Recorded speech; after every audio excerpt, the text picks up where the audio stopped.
Antique Gilbert clock, types, identification, and valuation. Should we call it the Birge, Gilbert and Company? Or W. L. Gilbert and Company? Maybe the Gilbert Manufacturing Company. Clock will sound better. Truth is the Gilbert Clock Company has gone by various names and remembering them all can be challenging. Although Gilbert clocks aren't as sophisticated as other antique clocks, these antiques have managed to secure their spot in history. Well, if you need to identify or value an antique Gilbert clock, but the lack of uniformity in design and the many names worries you, worry not, we are here to answer all mind-boggling questions you might have. The evolution of the Gilbert Clock Company, 1828 to 1964. The brothers-in-law. The long history of the Gilbert clock starts with two brothers-in-law William Lewis Gilbert and Clark, who started the company under the name Marsh Gilbert and Company. In 1828, they formed the company in Bristol and Farmington, Connecticut. Connecticut, the hub of clockmaking in the 19th century, was the perfect startup location. This city had already birthed household names like the Waterbury Clock Company, Eli Terry, Seth Thomas, and others. However, Gilbert didn't stay in a city for long, so he moved to Dayton, Ohio, in 1834 to make wooden clocks. The good times and the bad. His solo venture didn't last, thus, he returned to Bristol. On his return, he formed a partnership with John Birge to create Empire encased shelf clocks with Joseph Ives movements under Birge, Gilbert and Company. However, in no time, the firm dissolved in 1837, leading Gilbert to seek another partnership. 2 years later, Gilbert partnered with notorious clockmaking brothers Chauncey and Noble Jerome of the Waterbury Clock Company, Connecticut and Zelotes Grant, 1839. The brothers left Waterbury to form Jerome, Grant, Gilbert and Company. Unfortunately, the new company used cheap brass movements in its shelf clock, so the sales didn't pick up. Once again, Gilbert moved on to Winstead, now Winchester, Connecticut, in 1841, where he joined Lucius Clark and Ezra Baldwin to form Clark, Gilbert and Company. The group bought a failing factory from Riley Whiting's widow and produced the infamous OG clock. For years into the partnership, Clark sold his interest to Gilbert, leaving the company as W. L. Gilbert and Company. In 1845. 3 years after the sale, 1848, Clark returned to repurchase his interest, so Gilbert and Clark came alive. However, this reunion didn't last because Clark left again, and Gilbert reverted to his 1845 pseudonym, W. L. Gilbert and Company. In 1866, he changed his business into a joint stock company, the Gilbert Manufacturing Company. The Gilbert Manufacturing Company thrived until an unfortunate fire razed the factory in April 1871. Not one to be idle, Gilbert reinvented his business 3 months later as the William L. Gilbert Company. He hired George B. Owen as his general manager in 1880. The latter ensured that the company was stable and successful during his 20 years tenure as the general manager. Owen's chapter unfolds. Although William L. Gilbert died in 1890, the business continued to thrive under Owen's masterful management, even though Owen had his company. Owen eventually branched to focus on his company as a case crafter, which left Gilbert clocks in a rut. Though he kept the business afloat at the turn of the century, the 1900s, the 1907 recession hit it hard. As a result, Gilbert clocks owed a great deal of debt by 1914, but his creditors gave him time to turn over profit. At that time, Charles E. Williams served as the new manager from 1914 until his death. By 1925, it cleared its debt, but the reprieve didn't last. The Great Depression was inevitable. The 1929 Great Depression squeezed the Gilbert Manufacturing Company until it went into receivership, known today as bankruptcy, in 1932. At that point, many clockmaking businesses attempted to take advantage of Gilbert's situation by buying it out, including E. Ingram Clock Company.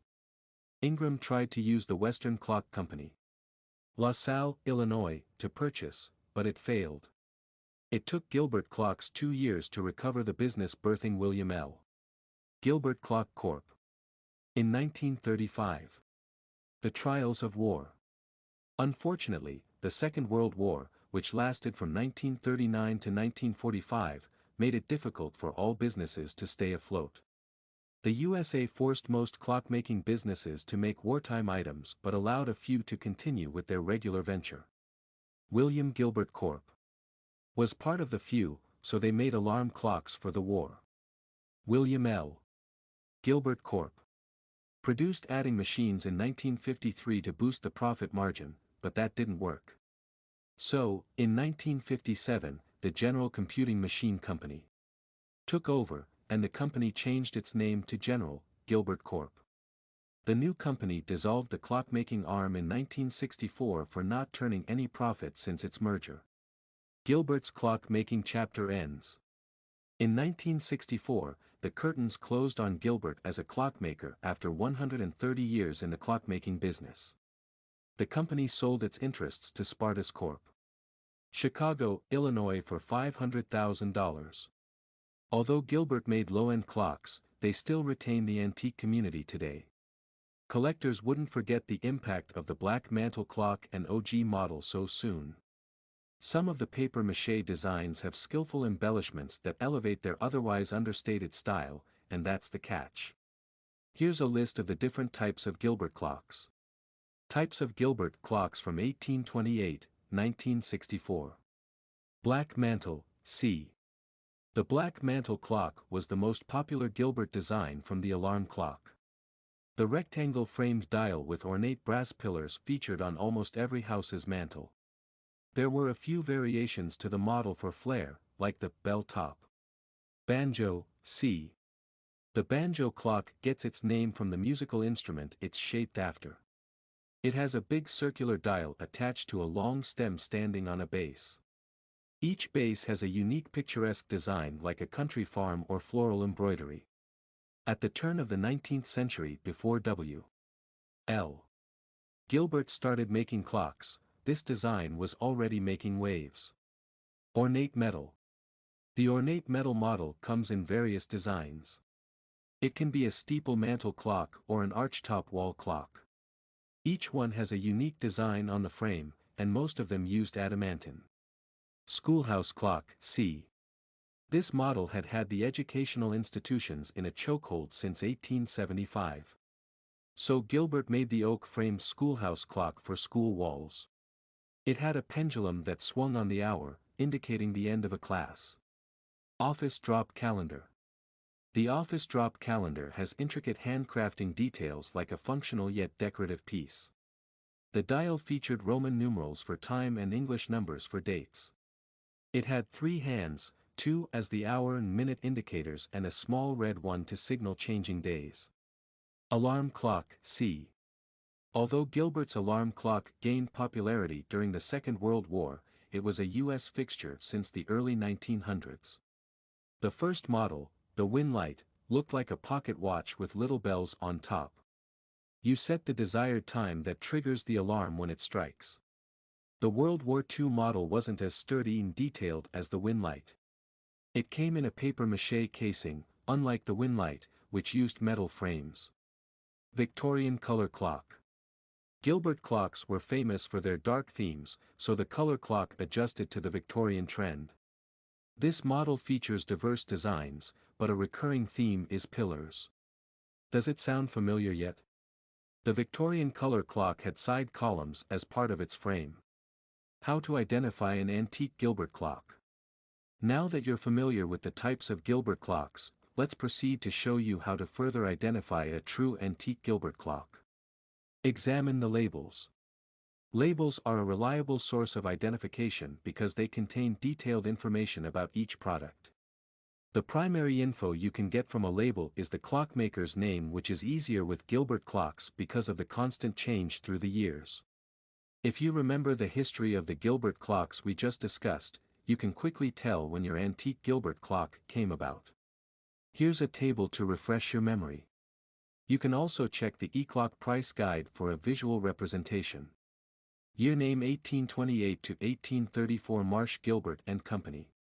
1834 to 1837 Birge, Gilbert and Company. 1837 to 1841 Jerome, Grant, Gilbert and Company. 1841 to 1845 Clark, Gilbert and Company. 1845 W. L. Gilbert and Company. 1846 to 1848 Gilbert and Clark. 1848 to 1866 W. L. Gilbert and Company. 1866 to 1871 The Gilbert Manufacturing Company. 1871 to 1935 William L. Gilbert Company. 1935 to 1957 W. L. Gilbert Clock Corp. 1957 to 1964 General, Gilbert Corp. Once again, we warn you to be wary of reproductions and dubious auctioneers. Look closely to ensure the label wasn't affixed or recreated recently. Don't rely only on the branded name. Contrary to popular opinion, names on the dial aren't solid proof of a clock's pedigree. The simple reasons are retailing and repairs. Firstly, retailers in the 18th and 19th centuries put their names on the dials. Sometimes, clockmakers engraved customers' names on custom copies. Secondly, during repairs, some people use any fitting movement without regard to the make. This means you can see a Seth Thomas movement in a Gilbert clock. However, names can serve as identification to some extent. Examine the dial, movement, and plate. Painted dials and reverse-painted glass tablets didn't exist until the 1800s. Most Gilbert clocks used 8-day movements, meaning owners wounded every week. Typically, you'll see a date engraved on the movement. Also, Gilbert clocks have steel dials which are uncommon for 19th-century clockmakers. Their plates also have a rough hinge because of mass production, so run if you see a smooth machine hinge. Do not forget to scrutinize the frame. Gilbert typically used wooden frames, oak, in 1834 until his partnership with Jerome. The company switched to brass in 1839, then bronze in the Victorian era.